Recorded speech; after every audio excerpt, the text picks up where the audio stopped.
Hello, welcome to this How to Play Firebase video. In this video, I'll take you through different components in the game and how to set up your base game. In the second part of the video, I'll teach you how to actually play the game. So let me take you through the components first. Front and center to the game is the map. Now the map is of South Vietnam. The map is made up of provinces and tactical zones. Each tactical zone, of which there are 5 in the game, is made up of different provinces. The tactical zones can be identified by the dividing lines, which are bigger than the lines between the provinces. Each province can be identified by the name of the province written in the middle. So the 4 tactical zones are Tactical Zone 1, 2, 3, and 4, and finally the Ho Chi Minh Trail, which functions as a separate tactical zone. Other elements on the board that are important to point out are the time track, the Firebase supply, the air support ground track, the Cosvin relocation track, Cosvin itself, which is the central office for South Vietnam, and the resupply areas, which you can find on both sides of the board. The other components are the following. You have the mission cards. Here you see the special mission cards, which you can purchase during the game. You have the basic mission cards, the starting mission cards, which you'll have here. You have the objectives cards, which the Pavan player will use in order to move the time track. I'll explain that later. You'll have the combat cards with the combat value, which the Pavan player can play into combat. And then you have the intel cards. Intel cards represent one single province. Now, to help you locate these different provinces on the map, I've also included a general outline of the tactical zone and the name of the tactical zone at the bottom of the card. At the top, you can find the name of the province. Apart from the mission cards and the other cards I just introduced, there's also a variety of markers which are important if you play a game of Firebase. So let me take you through these. There are the support markers, both for the Pavan player and the Arvin USA player. There are the markers that indicate the round, the year in which the combat is taking place, and also a marker that indicates how many objectives the Pavan player successfully completed, shortening the war. Then there are markers here, which indicate how often the Pavan player has relocated their secret base, Cosvin. Then there are the markers down here, which are the Firebases. Firebases give bonuses throughout the game, which I'll explain in the second part of the video. Then there are markers here, which show you the number of battle rounds. Again, I'll explain battle once we get to the second part of the video. And then there are these markers on the side here. Now, these markers indicate the side of the conflict that the neighboring countries, neighboring provinces support.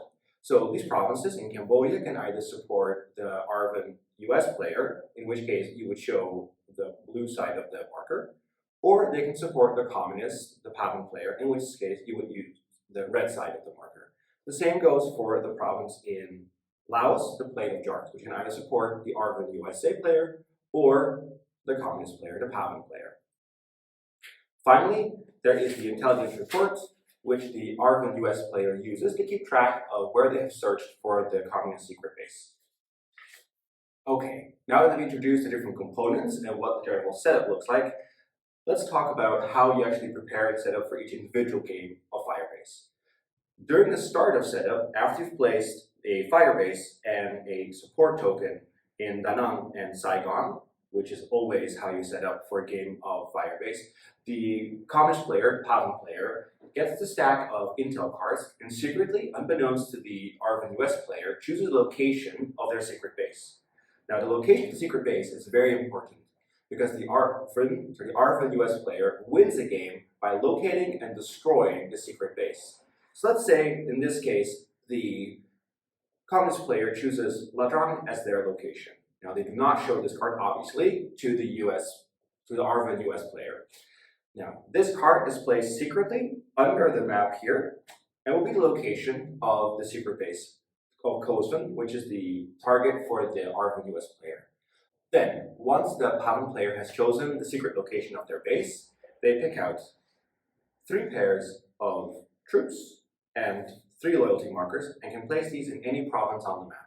Now here, the Pavan player clearly has a strategic choice to make.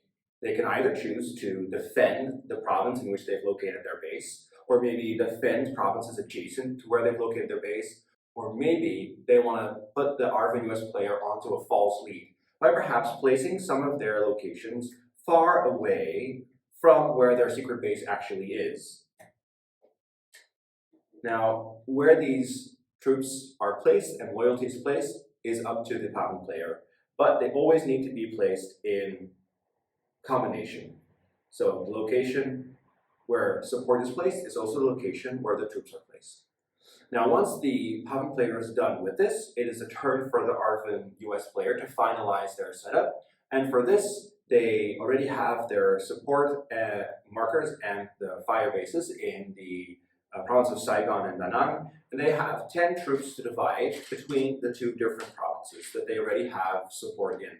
These are 5 US troops and 5 Arvin troops. Now, the composition of these is entirely up to the US Arvin player. But it's important to note for later on that at no time can any player have more than 5 troops of the same color in a single province. So you probably want to divide the different colors and mix and match them. Now, this is done after the Pavan player places their troops, so the US Arvin US player can react to what the Pavan player has done. Once these troops have been placed on the map, both sides also already put in their reinforcements. For every province in which the Pavan player has support, they'll recruit 1 troop. So these 3 troops are already placed on the board here because the Pavan player has 3 provinces in which they have support. For the Arvin US player, they receive also troops in each province in which they have support, which is 1, 2. For each province in which they have support, they receive 1 Arvin troop. Then for each fire base they receive 1 US troop. So at the start of the game, the reinforcements that are deployed in the Arvin US space are 2 US troops and 2 Arvin troops.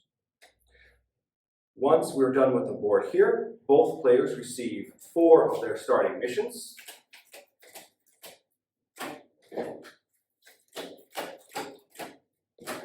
And the Pavan player also receives 1 secret objective.